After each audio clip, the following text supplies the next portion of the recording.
Bonne année 2025. Je vous propose de revenir sur nos réussites et vos réussites aussi en 2024. J'ai écrit un petit billet de blog pour vous guider dans un canevas qui vous permette de faire un bilan bienveillant de l'année passée. Et une chose que je veux vous partager aujourd'hui, c'est les réussites, non pas les miennes, mais celles de mes élèves. Alors bien sûr, quand ils font une évaluation, beaucoup réussissent rapidement et presque simplement à avoir des bonnes notes, mais là j'aimerais vous parler de ces réussites qui ont vraiment nécessité beaucoup de courage, beaucoup de travail.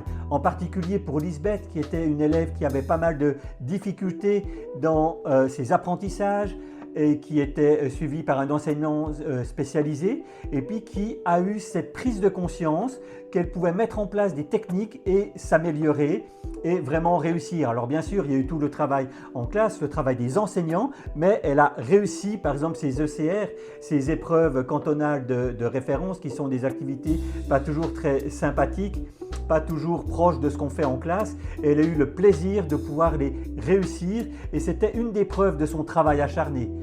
Preuve aussi dans les différentes dictées, par exemple, où elle a eu une belle progression et où son travail pouvait toutes les 2 semaines être récompensé par une belle note. Et quand les élèves font des efforts pour réussir, ça me fait vraiment plaisir.